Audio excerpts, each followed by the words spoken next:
আরবাউন ইযা কুন্না ফীকা ফালা আলাইকা মা ফাতাকা মিনাদ দুনিয়া। চারটা গুণ যে ব্যক্তির মধ্যে পাওয়া যাবে, যে ব্যক্তি অর্জন করতে পারবে, ওই ব্যক্তিটা যদি দুনিয়ার কোনো কিছুই অর্জন করতে না পারে, ওই ব্যক্তিটার যদি ধন সম্পদ অর্জন করতে না পারে, টাকা পয়সার মালিক না হতে পারে, গাড়ি বাড়ি মালিক যদি না হতে পারে, কোনো আসে যায় না, দুনিয়ার কোনো কিছু না পেলে সে ব্যর্থ হবে না। চারটা গুণ থাকলেই চারটা গুণের মাধ্যমে আল্লাহ রাব্বুল আলামিন তাকে জান্নাতের মেহমান বানিয়ে দিবে। এক নাম্বার গুণ হচ্ছে হিফযু আমানাতিন, আমানতের হেফাজত করা। দুই নাম্বার গুণ হচ্ছে ওয়াসিদকু হাদিসিন, সত্য কথা বলা, সত্যবাদী হওয়া। তিন নাম্বার গুণ হচ্ছে ওয়া হুসনু খুলুকিন, চরিত্রবান হওয়া। চার নাম্বার গুণ হচ্ছে ওয়া ইফফাতুন ফি তুমাতিন, হালাল খাদ্য আহার করা। এই চারটা গুণে রূপান্তরিত কোনো ব্যক্তি অর্জন করতে পারলে আল্লাহ রাব্বুল আলামিন তাকে মেহমান বানাবে কোথাকার? জোরে বলেন, জান্নাতের। হিফযু আমানাতিন, আমানতের হেফাজত করা। আমানতটা কি?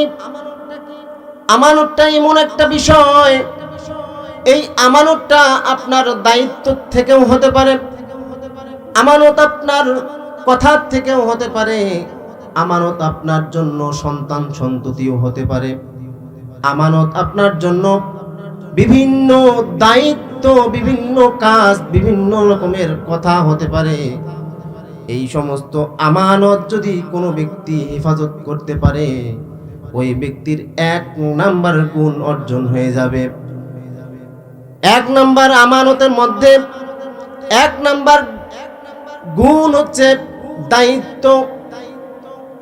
যারা দায়িত্বের প্রতি আমানতদারি হয়, দায়িত্বের প্রতি কোনো খেয়ানত করে না, যে ব্যক্তি দায়িত্ব সঠিকভাবে পালন করে, যে ব্যক্তি দায়িত্ব খুব চমৎকারভাবে পালন করতে পারে, সেই দায়িত্বের জায়গা থেকে ওই ব্যক্তির আমানতের হেফাজত হয়ে যায়। এই দায়িত্বগুলো কি? স্বামীর জন্য স্ত্রীর প্রতি দায়িত্ব আছে, স্ত্রীর প্রতি স্বামীর দায়িত্ব আছে, সন্তানের প্রতি পিতামাতার দায়িত্ব আছে না? পিতামাতার প্রতি সন্তানের দায়িত্ব আছে কিনা? প্রত্যেকটা সেক্টরে, প্রত্যেকটা শ্রেণীতে, প্রত্যেকটা কাজে কর্মে দায়িত্ব আছে। এই দায়িত্ব বহন করার মতো শক্তি, এনার্জি, সক্ষমতা, সাহস, হিম্মত থাকতে হবে। যদি কারো দায়িত্ব বহন করার মতো শক্তি, যোগ্যতা, দক্ষতা না থাকে, তাহলে কোনো ব্যক্তি যেন দায়িত্ব না নেয়। কারণ কি? আল্লাহর হাবিব সাল্লাল্লাহু আলাইহি সাল্লাম এক হাদিসের মধ্যে বলেন, আলা কুল্লুকুম রাঈন ওয়া কুল্লুকুম মাসউলুন আন রাইয়াতিহি। প্রত্যেকটা মানুষ দায়িত্বশীল। কাল কিয়ামতের দিন যত মানুষ দায়িত্বশীল হবে, প্রত্যেকটা মানুষ দায়িত্বশীল হওয়ার পরে আল্লাহর কাঠগড়ায় দাঁড়াতে হবে। তার দায়িত্বের কোন জায়গায় ত্রুটি ছিল, প্রত্যেকটা ত্রুটির ব্যাপারে আল্লাহ তাআলা জিজ্ঞাসা করবে। পার পাওয়া যাওয়ার কোন সুযোগ নেই। এলাকার আপনি একজন প্রতিনিধি, আপনি প্রত্যেকটা মানুষের প্রতিনিধি হিসেবে কাজ করছেন, এটার দায়িত্ব আপনি নিয়েছেন। আপনার ভিতরে যদি কোনো ত্রুটি পাওয়া যায়, তাহলে এটার হিসাব আল্লাহর কাঠগড়ায় দিতে হবে কিনা? অবশ্যই। সুতরাং এই দায়িত্বের জায়গা থেকে কোনো ত্রুটি রাখা যাবে না। এটা আমাদের জন্য আমানত, এটা হেফাজত করতে হবে, খেয়ানত করা যাবে না। প্রত্যেকটা কথা মানুষের আমানত। একটা মানুষ আপনাকে বিশ্বাস করে একটা কথা বলেছে, এই কথাটা আপনার জন্য আমানত, এই কথাটা আপনার খেয়ানত করা যাবে না, এই কথাটা ওই ব্যক্তির অনুমতি ছাড়া কোনো মানুষকে ফাঁস করে দেওয়া যাবে না। এই কথাটা আপনার জন্য আমানত। আমাদের শরীরে যত অঙ্গ প্রত্যঙ্গ আছে, প্রত্যেকটা অঙ্গ প্রত্যঙ্গ আল্লাহর দেওয়া আমানত।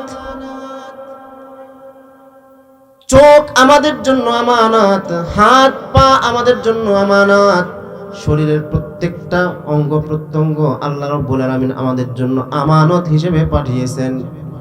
আল্লাহ রাব্বুল আলামিন বলেন, ইয়ালামু খাইনাতাল আয়ুনি ওয়া মা তুখফিস সুদূর। চোখ দিয়ে মানুষ কি কি গুনাহ করে এটা আল্লাহ রাব্বুল আলামিন দেখতে পায়, জানতে পারে। চোখের খেয়ানতকারীকে আল্লাহ তাআলা ধরতে পারে, দেখতে পারে। কারণ আল্লাহ তাআলা আমাদের বক্ষের ভিতরে কি ঘুরপার করতেছে, কি চলতেছে একমাত্র জানেন যিনি, তিনি কে। তাহলে চোখও আমাদের জন্য কি আমানত, এই আমানতের খেয়ানত করা যাবে না। হযরত ওমর রাদিয়াল্লাহু তাআলা আনহু রাষ্ট্রীয় কাজে ব্যস্ত ছিলেন। এমতো অবস্থা এলাকার একজন ব্যক্তি ওমর রাদিয়াল্লাহু তাআলা আনহুর নিকট উপস্থিত হলেন। উপস্থিত হওয়ার সাথে সাথে, আপনাদের এই দিকে কি বলে আমি জানি না, আমাদের ওই দিকে নম্প বলে, হারিকেন বলে, বাতি বলে। ওমর রাদিয়াল্লাহু তাআলা আনহু ওই ব্যক্তিটা আসার সাথে সাথে সেই হারিকেনের বাতি নিভিয়ে দিয়েছে। বলতেছে, আমিরুল মুমিনিন, আমি আসাতে কি আপনার কাজের বিঘ্নতা ঘটেছে? আমি আসাতে কি আপনি নারাজ হয়েছেন, মন খারাপ করেছেন? তাহলে কেন আপনি হারিকেনের বাতি নিভিয়ে দিলেন? হযরত ওমর রাদিয়াল্লাহু তাআলা আনহু বললেন, আগে বলো, তুমি নিজের কাজে এসেছো না রাষ্ট্রীয় কাজে এসেছো? লোকটি বলল, আমিরুল মুমিনিন, আমি তো নিজের কাজের জন্য আপনার সাথে দেখা করার জন্য এসেছি, এটা একটা পার্সোনাল বিষয়। তখন ওমর রাদিয়াল্লাহু তাআলা আনহু বলতেছে, তোমার নিজের কাজের জন্য রাষ্ট্রীয় কাজের যে নম্পের যে বাতির যে তেলটা পড়তেছে, এই তেল পোড়াটা তোমার নিজের কাজের জন্য, পার্সোনাল কাজের জন্য এটা ব্যয় করতে আমি দিতে পারি না। কারণ এটা যদি আমি তোমার কাজের জন্য এই নম্পের বাতির তেল আমি পুরি, কাল কিয়ামতের দিন আল্লাহর কাঠগড়ায় আমি ওমরকে দাঁড়াতে হবে। এটা হচ্ছে আমানত, রাষ্ট্রীয় জিনিস, এটা খুব কঠিন একটা আমানত। বুঝবেন, কথাগুলো বুঝবেন।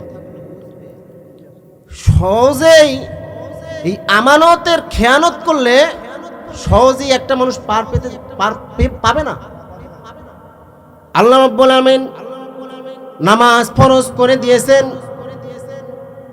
আপনি নামাজ পড়েন না, রোজা রাখেন না, যাকাত ফরজ করেছেন, যাকাত আদায় করেন না, হজ ফরজ করেছে, হজ পালন করেন না, আপনি হকুল্লাহ আল্লাহ তাআলার হক পালন করেন না, তাতে কোনো অসুবিধা নাই, আল্লাহ তাআলা মাফ করেও দিতে পারে। আল্লাহর দয়া যদি হয়ে যায়, আল্লাহর যদি মেহেরবানি যদি আপনার প্রতি পড়ে যায়, কাল কিয়ামতের দিন আপনাকে মাফ করে দিতে পারে।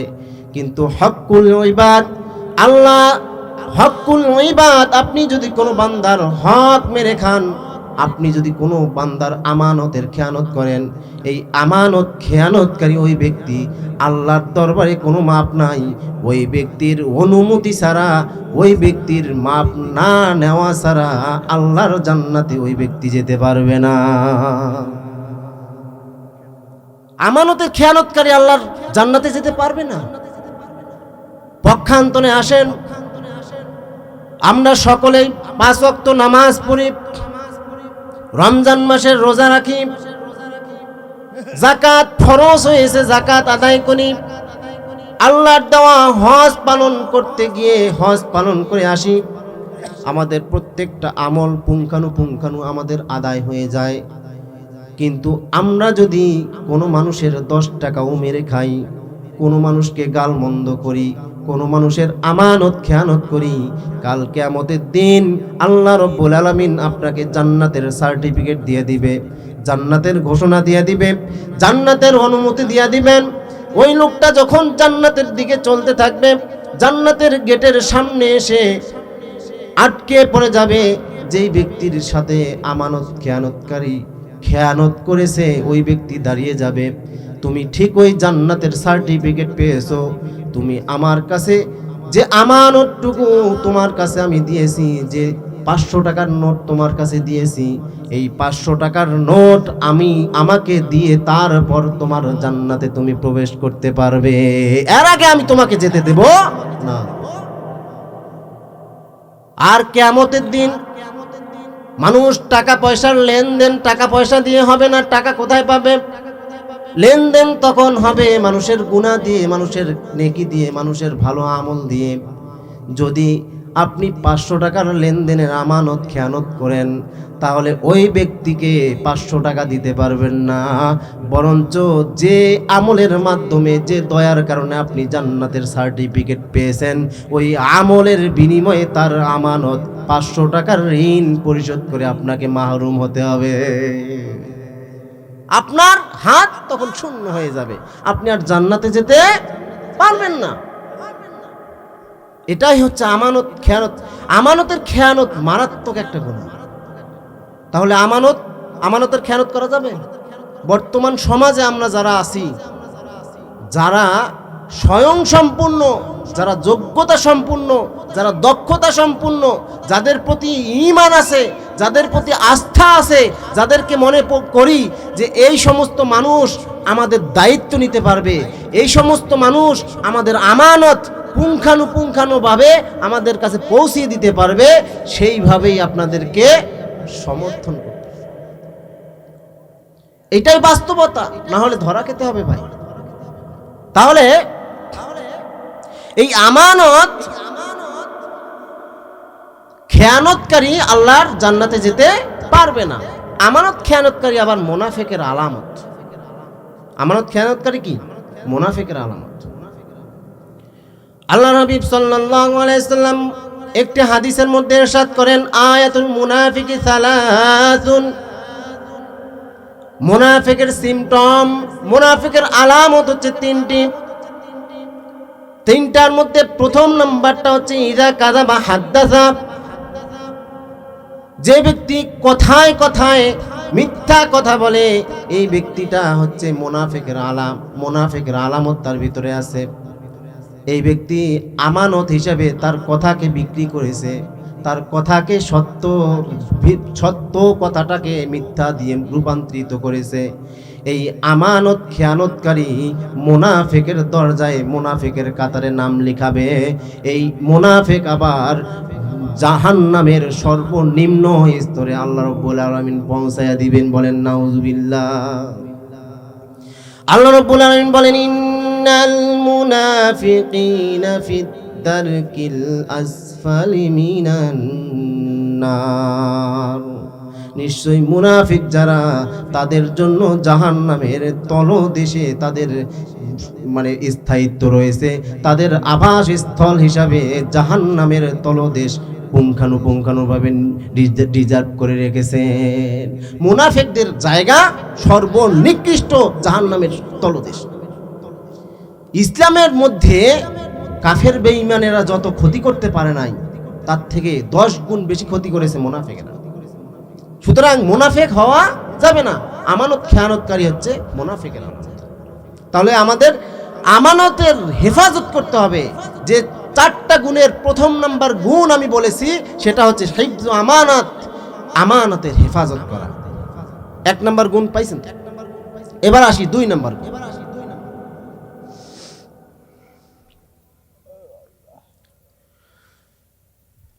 2 নাম্বার গুণ হচ্ছে সিদকু হাদিসিন। সর্বদা কি? সত্য কথা বলা। এই সত্য কথা বলনেওয়ালা মানুষ এখন খুঁজে পাওয়া সম্ভব নয়। সত্য কথা বলা মানুষ এখন অচিরেই হারিয়ে যাচ্ছে, বিলীন হয়ে যাচ্ছে। প্রতি সেকেন্ডে সেকেন্ডে, প্রতি মুহূর্তে মুহূর্তে আমরা কি করতেছি? মিথ্যা কথা বলতেছি। আপনাদের সমাজে নাই মনে হয়? মিথ্যাবাদীর সংখ্যা বেশি না কম? বেশি না? তাহলে মিথ্যাবাদীরাও আল্লাহ তাআলার নৈকট্য হাসিল করতে পারে না, আল্লাহ তাআলার খাস বান্দা থেকে দূরে চলে যায়। আল্লাহ রাব্বুল আলামিন সত্যবাদীর ব্যাপারে সূরাতুল আহজাবের একটা আয়াতের মধ্যে বলেন, ইয়া আইয়ুহাল্লাযীনা আমানু তাকুল্লাহা ওয়া কুলু কওলান সাদীদা يصلح لكم أعمالكم ويغفر لكم ذنوبكم ومن يطع الله ورسوله فقد فاز فوزا عظيما আল্লাহ রাব্বুল আলামিন বলেন, ঈমানদার যারা তারা দুইটা কাজ করবে। কয়টা কাজ?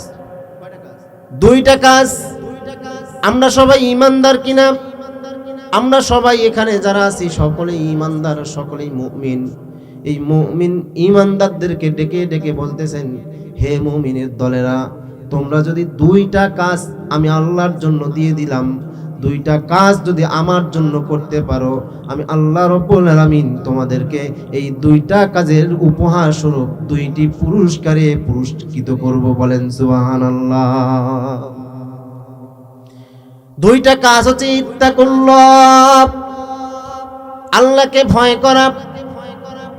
দুই নাম্বার হচ্ছে ওয়াকুলু কাওলান সাদীদা, সদা সর্বদা সত্য কথা বলা। এই দুইটা কাজ যদি কোনো আল্লাহর বান্দা, মুমিন বান্দা, ঈমানদার বান্দা যদি করতে পারে, আল্লাহ রাব্বুল আলামিন ওই ঈমানদারদের দুইটি পুরস্কারের ব্যবস্থা করে রেখেছে। এক নাম্বার পুরস্কার হচ্ছে যত ধরনের ত্রুটিযুক্ত আমল আছে আল্লাহ রাব্বুল আলামিন ত্রুটি মুক্ত করে দিবেন। বলেন সুবহানাল্লাহ। দুই নাম্বার আমল হচ্ছে আমরা বান্দা, আমরা ফেরেশতা নয়। আমাদের আমলের ভিতরে গুনাহ হয় কিনা, আমরা গুনাহ করি কিনা, আমরা খারাপ কাজ করি কিনা, আমরা মিথ্যা কথা বলি কিনা, আমরা বিভিন্ন ধরনের গুনাহে জর্জরিত হয়ে গেছি। আল্লাহ রাব্বুল আলামিন বলেন, তোমাদের যত ধরনের গুনাহ রয়েছে সব গুনাহে সগীরাগুলো আমি আল্লাহ রাব্বুল আলামিন মাফ করে দিব। তাহলে সত্যবাদীদের ব্যাপারে আল্লাহ তাআলার পুরস্কারের ঘোষণা আছে। তাহলে সত্যবাদী হতে হবে না আমাদের? দুই নাম্বার গুণ কি? সত্যবাদী হওয়া। দুই নাম্বার গুণ সত্যবাদী হওয়া। সত্যবাদী ব্যবসায়ী যারা, তাদের ব্যাপারেও আল্লাহ রাসূলের পুরস্কারের ঘোষণা আছে। আল্লাহ হাবিব সাল্লাল্লাহু আলাইহি সাল্লাম বলেন, আত-তাজিরুস সাদুকুল আমিনু মা'আন নাবিয়্যিনা ওয়াস-সিদ্দিকিনা ওয়াশ-শুহাদা। আল্লাহর হাবিব সাল্লাল্লাহু আলাইহি ওয়া আলিহি ওয়াসাল্লাম বলেন, সত্যবাদী কর্মঠ ব্যবসায়ী কাল কিয়ামতের দিন নবীদের সাথে, সিদ্দিকদের সাথে, শুহাদাদের কাতারে দাঁড় হয়ে আল্লাহর জান্নাতে চলে যাবে। যারা ব্যবসা করে যদি সত্য কথা বলে, এখানে ব্যবসার কথা বলা হয়েছে কেন? ব্যবসায়ী বেশি মিথ্যা কথা বলে। একটা জিনিস, একটা পণ্য মানে নির্দিষ্ট একটা দামে নিয়ে আসছে, ক্রেতার কাছে এই সত্য কথাটা বলতে পারে না, বলে মিথ্যা কথা। কি মানে পণ্যটা কিনছে ঠিক 10 টাকা বা 20 টাকা, কিন্তু ক্রেতার কাছে বলতেছে যে ভাই এটা আমার কিনতে 25 টাকা পড়ে গেছে, বা 25 টাকা এটার দাম, আমার কিনতেই লাগছে 25 টাকা। এই যে মিথ্যা কথাগুলো, এটা ব্যবসায়ীরা বেশি বলে থাকে।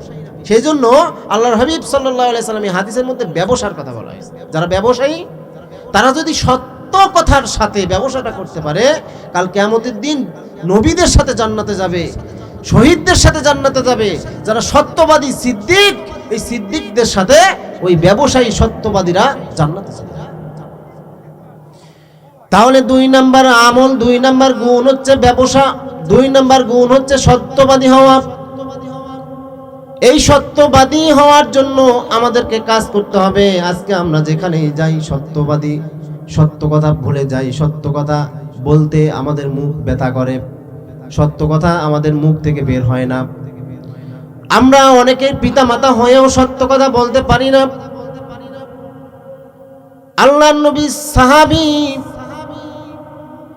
একজন মা তার সন্তানকে মুষ্টি বেঁধে ডাকতেছে, তুমি আসো আসো, তোমাকে খাবার দেওয়া হবে। এই দৃশ্যটা আল্লাহর হাবিব সাল্লাল্লাহু আলাইহি ওয়াসাল্লাম অবলোকন করতেছেন। যখন বাচ্চাটা মায়ের কাছে ছুটে আসলো, মাটা বলতেছে, তোমার জন্য খাবার আমি রেখে দিয়েছি। সন্তান বলতেছে, কি খাবার? তুমি হাত খোলো। হাতটা খুলতেই একটা খেজুর বের হলো। এই খেজুরটা ওই সন্তানকে দিল, সন্তান খেলো। এই ঘটনা যখন আল্লাহর হাবিব সাল্লাল্লাহু আলাইহি সাল্লাম অবলোকন করলো, সেই মহিলাটাকে জিজ্ঞেস করলো, তুমি যদি তোমার সন্তানকে ওই খেজুরটা না দিতা, তুমি মিথ্যাবাদীর কাতারে চলে যেতা। তাহলে সন্তানদেরকে আমরা কি ডাকি না? বাবা আসো, তোমাকে খাবার দেব। অনেক মানুষ দেখবেন এই মুষ্টির ভিতরে কিছুই থাকে না, সন্তানদেরকে ডাকে, ডাকে কিনা? কিন্তু এটা মিথ্যাবাদীর কাতারে যাওয়ার জন্য এটাই যথেষ্ট। মিথ্যা, এটা ছোট হইলেও মিথ্যা, বড় হইলেও মিথ্যা। এই মিথ্যাবাদী হওয়া যাবে না, সত্যবাদী হতে হবে। সন্তান একটা জিনিস ভেঙে ফেলেছে, মা বলতেছে, কে ভেঙেছে? সত্য করে বলো। সন্তান তো খুব ভয় পেয়ে গেছে। মা বলতেছে, সত্য কথা বললে আমি ওকে মারবো না, ধমক দিব না, পিটুনি দিব না। মায়ের এই কথা বারবার শোনার পর সন্তান তখন ভরসা পেয়েছে। সন্তান তখন তার মাকে বিশ্বাস করেছে। মা তো বলেছে সত্য কথা বললে আমাকে মারবে না। এবার সন্তান সত্য কথা বলে দিয়েছে, আমি ভেঙেছি। এরপর যদি কোনো মা ওই সন্তানকে মারে, ওই মা মিথ্যাবাদীর কাতারে নাম লিখবে। তখন এই মা তখন মিথ্যাবাদীর কাতারে নাম লিখবে। কারণ এই সন্তান যখন তার মায়ের প্রতি বিশ্বাস, মায়ের প্রতি ভরসা করে সত্য কথা বলেছে, এরপরেও যখন মারবে, মিথ্যাবাদী এই মা হয়ে যাবে। এর পরবর্তীতে ওই সন্তান সত্য কোনো ঘটনাও মায়ের সামনে বলবে না, সব মিথ্যাই বলবে, সব মিথ্যাই বলবে। এভাবেই কিন্তু সন্তানগুলো কি হয়? খারাপ হয়ে যায়। সন্তান যখন বাইরে অকাজ করে আসবে, পিতামাতার সামনে ওইটা ভুল স্বীকার করবে না, সত্য কথা বের হবে না। মিথ্যাবাদী রাখালের ঘটনা শুনেছি আমরা, শুনেছেন না? দুষ্টু রাখাল গাছের উপরে বসে চিৎকার মারতেছে, বাঘ বাঘ বাঘ এসেছে, বাঘ এসেছে, বাঁচাও। এলাকার সব লোকেরা লাঠি সোঁটা নিয়ে ওই রাখালের সামনে এসে দাঁড়ালো। দাঁড়িয়ে বলতেছে, রাখাল, হে বালক, তুমি যে বাঘ বাঘ বলে চিৎকার করতেছো, তোমার আশেপাশে তো কোনো বাঘ দেখতেছি না, কি ব্যাপার? তুমি কি সত্য বলেছো না মিথ্যা বলেছো? ওই দুষ্টু মিথ্যাবাদী রাখাল বলতেছে, আমি তো মিথ্যা বলেছি তোমাদের সাথে মজা করার জন্য। সবাই মন খারাপ করে বাড়ি ফিরে গেল। এর কিছুদিন পর আবার ওই মিথ্যাবাদী রাখাল বাঘ বাঘ বলে চিৎকার মারলো। এলাকার প্রত্যেকটা মানুষ এবার আসে নাই, কিছু সংখ্যক মানুষ আবার লাঠি সোঁটা নিয়ে এগিয়ে আসলো। আবার দেখলো কোনো বাঘ নেই। আবার জিজ্ঞেস করলো, হে বালক, তুমি কি আবারও মিথ্যা কথা বলেছো নাকি? বালকটি বলতেছে, হ্যাঁ, আমি তো মিথ্যা কথা বলেছি, তোমাদের সাথে রসিকতা করেছি, মজা করেছি। এবারও ওই কিছু সংখ্যক লোক মন খারাপ করে বাড়ি চলে গেল, বাড়ি ফিরে গেল। এরপর কিছুদিন পর ওই বালকটি যখন বাঘ বাঘ বলে চিৎকার মারলো, এবার সত্যি সত্যি বাঘ চলে এসেছে, কিন্তু ওই এলাকার কোনো মানুষ এবার তাকে বাঁচানোর জন্য আসেনি। এটাই হচ্ছে মিথ্যাবাদীর পরিণতি। আসিদিকু ইনজি ওয়াল কিযবু ইহলিক। সত্যের জয় সবসময়, আর মিথ্যার ক্ষয় এটাও সবসময়। তাহলে মিথ্যাবাদীর শেষ পরিণতি খারাপ না ভালো? খারাপ। তা এই খারাপ, ভয়াবহ খারাপ পরিণতি জেনেও আমরা কিন্তু সবসময় মিথ্যা কথা বলি। মোবাইল আমরা সকলেই ব্যবহার করি না, সকলেই কিন্তু মিথ্যা কথা বলে থাকি। এই মোবাইলের মিথ্যা কথা থেকে আমাদের আল্লাহ রাব্বুল আলামিন হেফাজত করুন, বলি না আমিন। সত্য এবং মিথ্যার ব্যাপারে একটা হাদিস, আল্লাহ রাসূল সাল্লাল্লাহু আলাইহি সাল্লাম বলেন, ইন্নাস সিদকা ইয়াহদি ইলাল বির, নিশ্চয়ই সত্য মানুষকে হেদায়েতের রাস্তা দেখায়।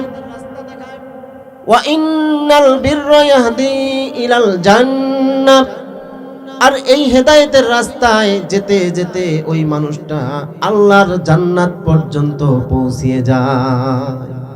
পক্ষান্তরে এই মানুষটা সত্য কথা বলতে বলতে বলতে বলতে আল্লাহ রাব্বুল আলামিন বলেন ওই ব্যক্তিটা একদিন না একদিন সিদ্দিকদের নামের তালিকায় চলে যায়।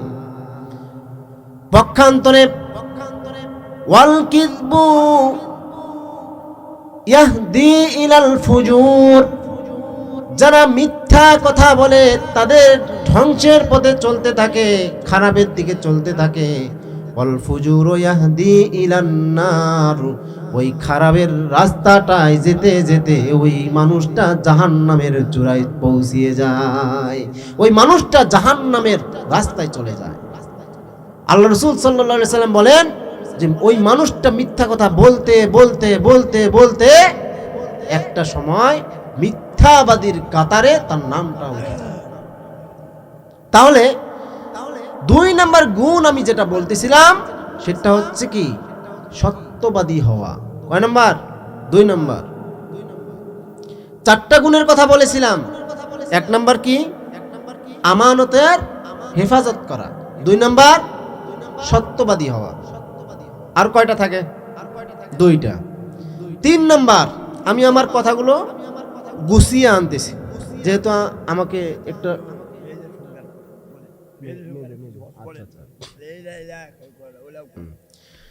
যাই হোক বেশি সময় নিব না, এবং আপনাদের প্রধান অতিথি অপেক্ষা করতেছে, এবং আমাকে এবং প্রধান অতিথিকে বলা হয়েছে যে হুজুর 12টার আগেই আমরা শেষ করতে চাই। মানুষের যেন বিরক্তির কারণ আমাদের মাহফিলটা না হয়, এদিকে খেয়াল রাখতে হবে। তা আসুন, আমরা এ পর্যন্ত 2টা গুণের কথা জানতে পেরেছি, এবার জানবো আর 2টা। মোট কয়টা? 4টা। 3 নম্বর গুণ হচ্ছে হুসনু খুলুকিন হুসনু খলিকাতিন, চরিত্রবান হওয়া। আল্লাহ রাসূল সাল্লাল্লাহু আলাইহি সাল্লাম বলেন, আল্লাহ রাব্বুল আলামিন আমি নবীকে পরিপূর্ণ চরিত্রবান হওয়ার জন্য, পরিপূর্ণ চরিত্রবান মানুষকে হওয়ার জন্য আমাকে প্রেরণ করা হয়েছে। আমি প্রত্যেকটা মানুষের চরিত্র ভালো করে দিব, এই জন্য আমাকে পাঠিয়ে দিয়েছেন। চরিত্র এমন একটা জিনিস, এটা যারে তারে সহজে আদায় হবে না। চরিত্র সহজেই একটা মানুষ সহজেই চরিত্র এটা আনতে পারবে না। এই চরিত্রটা অনেক সময় বংশের কারণে আসে। এই চরিত্রটা অনেক সময় পিতামাতা ভালো হলে পিতামাতার কাছ থেকে সন্তানের কাছে আসে। এই চরিত্রটা অনেক সময় শিক্ষা গুরুর কাছ থেকে আসে।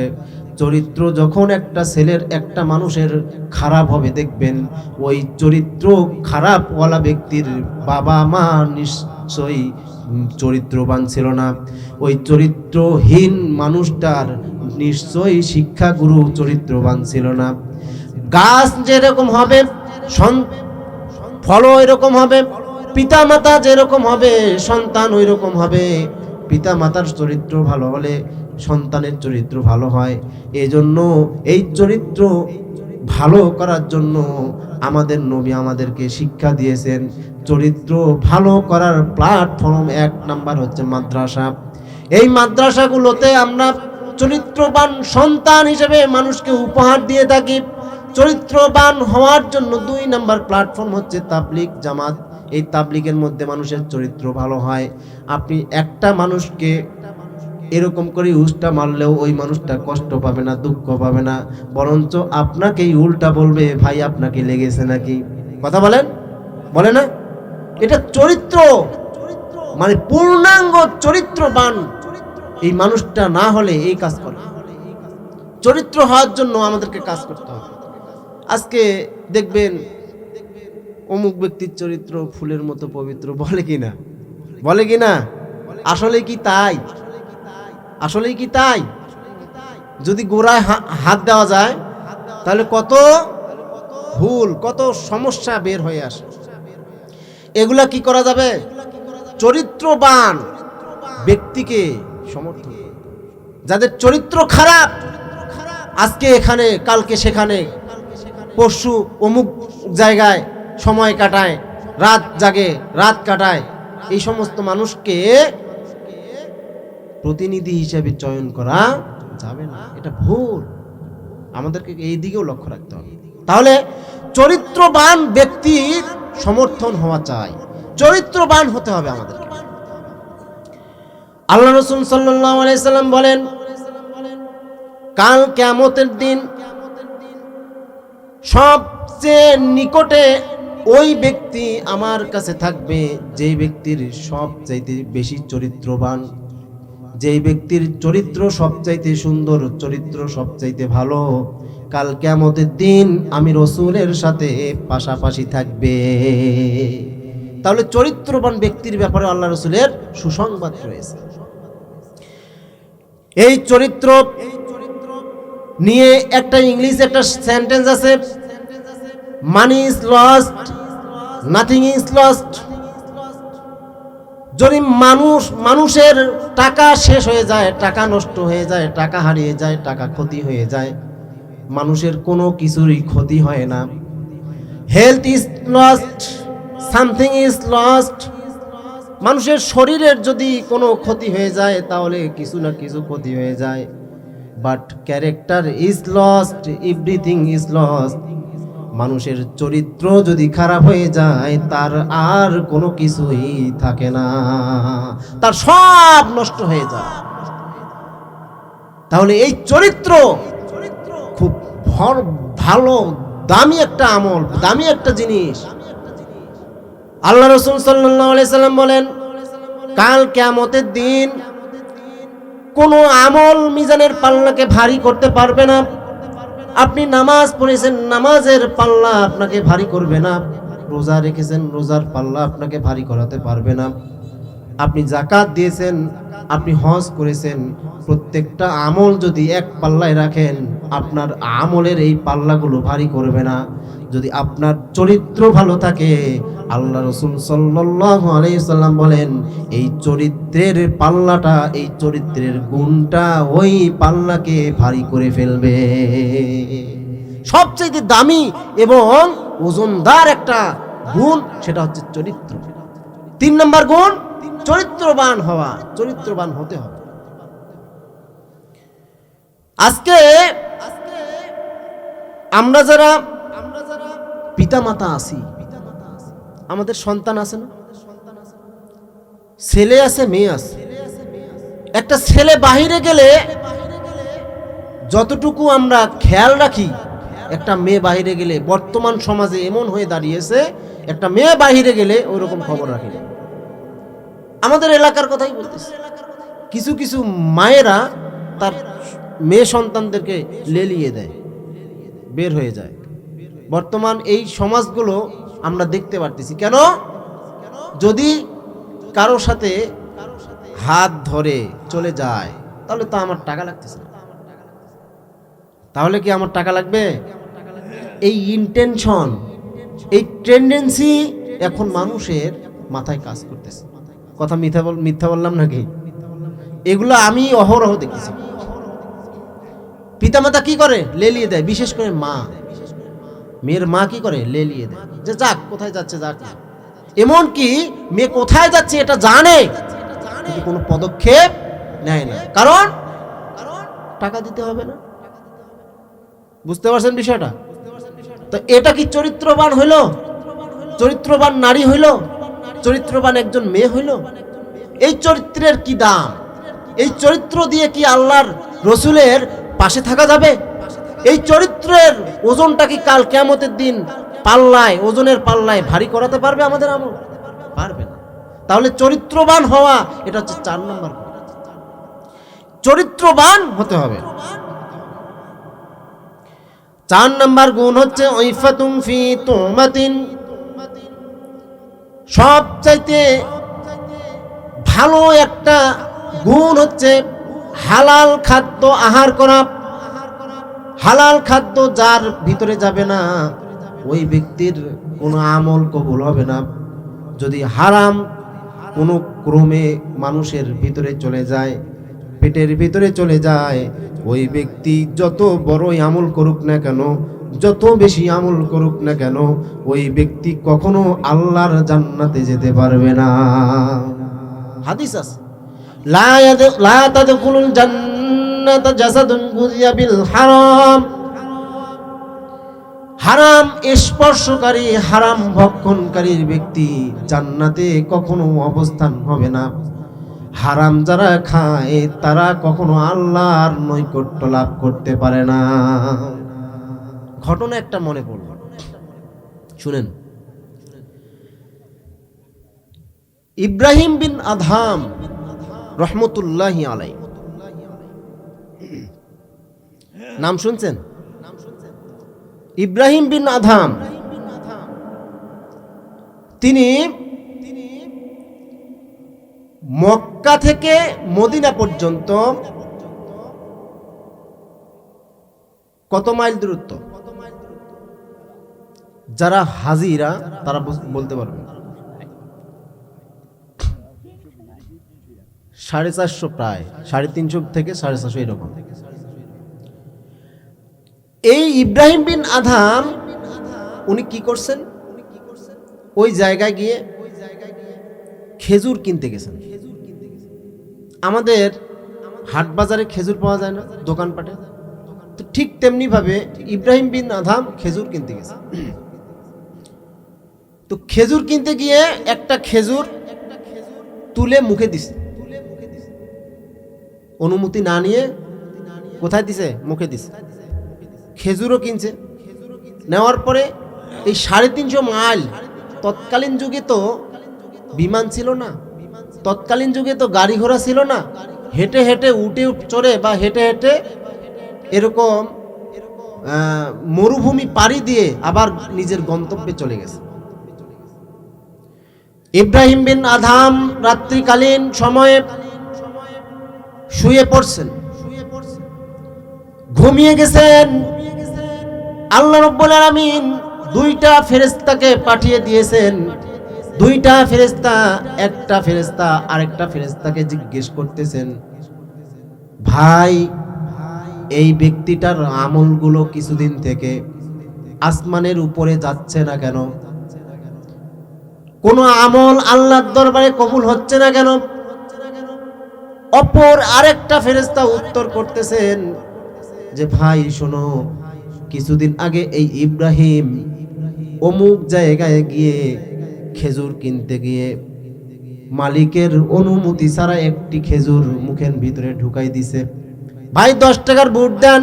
হাত দিয়ে তুলতেছেন 2-3টা, অনুমতি নিয়েছি।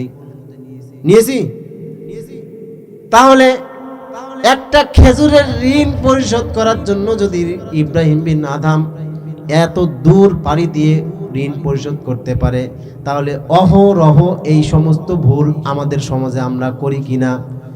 এই সমস্ত ভুল করলে আমরা হালালভাবে উপার্জন করতে পারবো না। এই সমস্ত ভুল করলে আমরা হালালভাবে আমরা ভক্ষণ করতে পারবো না। যদি হালালভাবে ভক্ষণ করতে না পারি, এই হালাল শরীরটাকে হারাম বানালে এই শরীরটা আল্লাহর জান্নাতে যেতে পারবে না।